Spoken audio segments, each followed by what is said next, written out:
Grupo de oração Milícia de São Miguel, nós hoje vamos falar sobre a vaidade. Vamos ver, hoje eu também coloquei, além dos padres do deserto, Santo Agostinho para explicar para a gente, ele que estudou tanto sobre essas tentações. Ele diz que toda tentação é uma forma de inquietar, é por meio dela que o homem vai se conhecer. O mundo combate contra os soldados de Jesus com duas armas e táticas diferentes. Uma delas é a sedução. E essa sedução é uma tática que vai criando angústia no homem. A outra tática é o medo, e através dessa tática ele semeia o desânimo. O demônio, ele não tem influência, nem seduz ninguém que se ele não encontra uma terra fértil. Quando o homem ambiciona uma coisa, seu desejo legitima a sugestão do demônio, seu desejo faz com que ele assine uma carta em branco para esse demônio.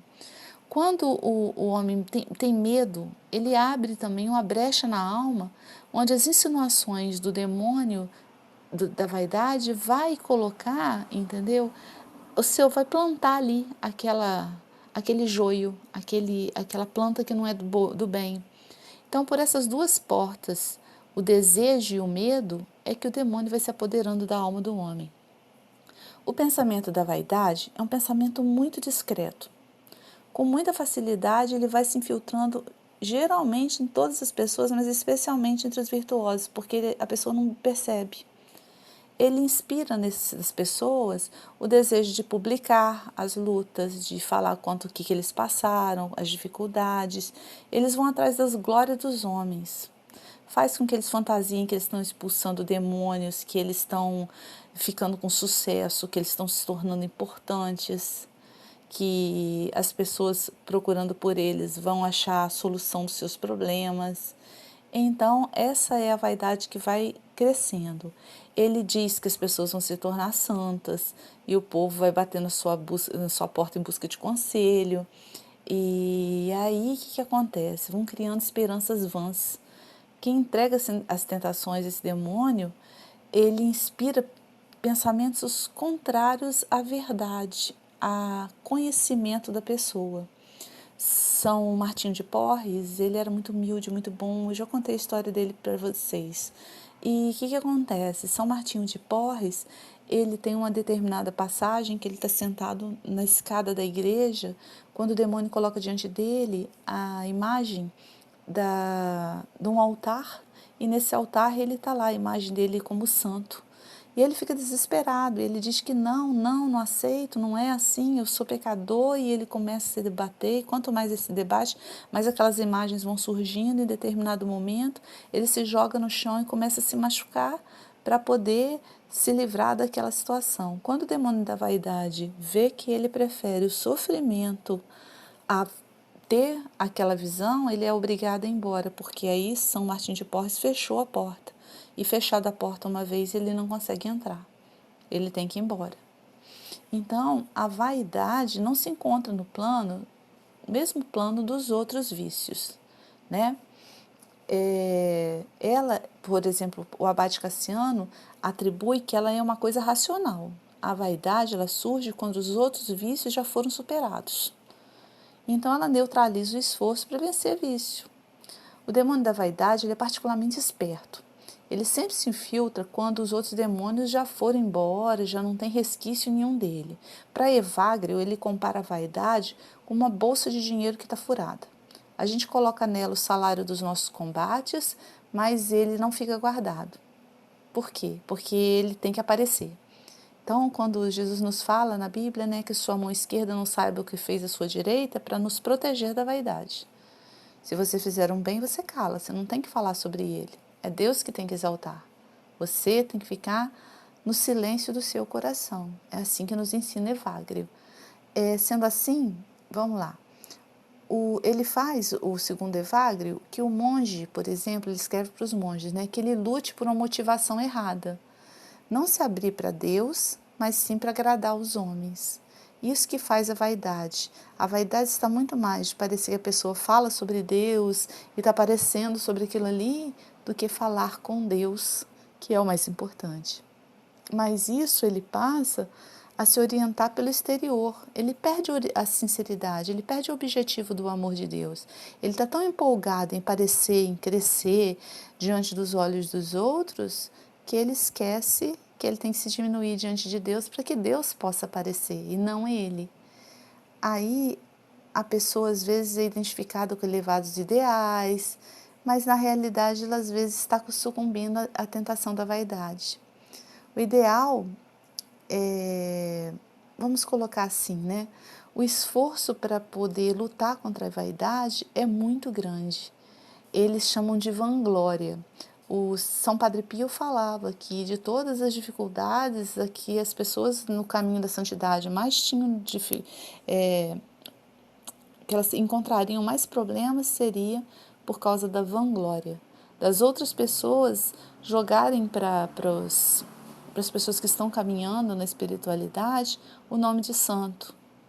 Porque os tesouros, uma vez abertos, eles se tornam lugar comum, eles não são mais tão importantes. Então, os santos na caminhada passaram muito por essa situação da vanglória, de serem elogiados por uma coisa que eles sabiam que eles não eram. Só Deus sabia.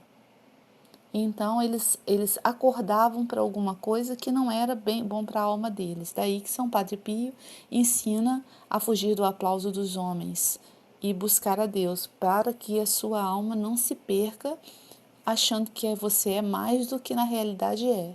Muitos santos se perdem assim. Muitas pessoas se perderam dessa forma.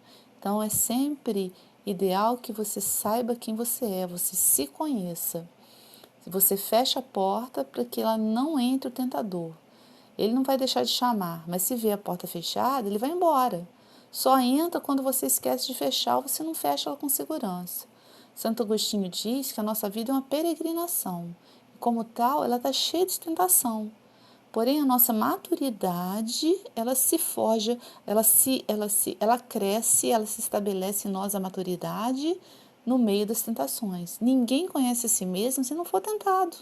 Nem pode ser coroado com as virtudes se ele não vence. Nem vencer, nem luta, sem luta, como é que vai receber a coroa da glória? Adão caiu, segundo Santo Agostinho, porque ele não se recomendou a Deus no momento da tentação. Deus é o artista que nos faz. A gente não pode fugir das mãos deles. Se a gente rejeita a tentação, a gente também rejeita o crescimento. A gente tem que nos colocar nas mãos do artífice, do artista, aquele que faz, Deus, sem restrição.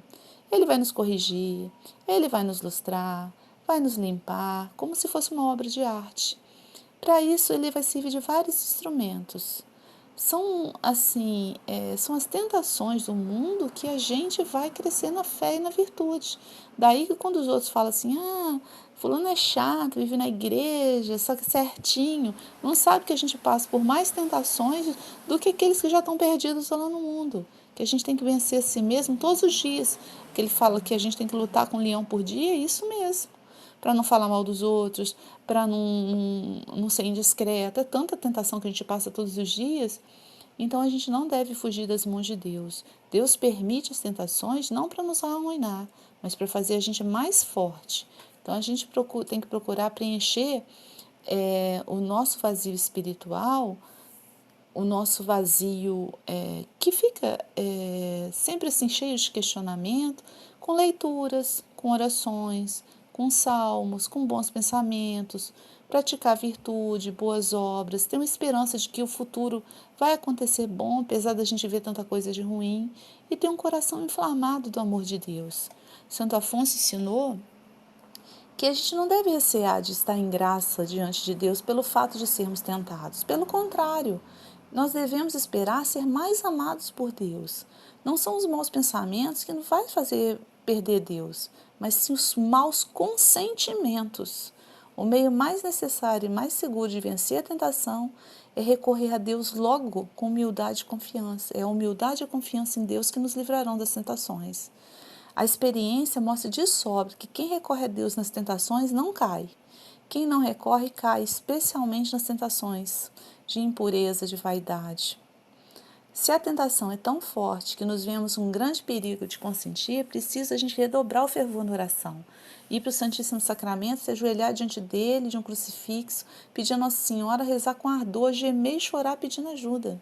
Ninguém pode resistir à tentação se não se recomendar a Deus naquele momento. São Francisco de Sales nos aconselhava: não vos aflijais com as tentações, deixe que os demônios maquinem à vontade, conserva as suas portas fechadas, pois ele vai vir e ele vai chegar num cansaço tal que ele não vai conseguir se te vencer.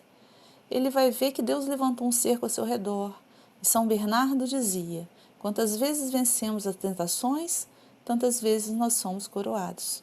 Portanto, se vocês e eu também, passamos por essas tentações todas que a gente vem descrevendo desde o primeiro dia que a gente está falando, se nós lutarmos com os nossos meios e principalmente por meio da oração e com a ajuda de São Miguel, nós vamos sair vencedores.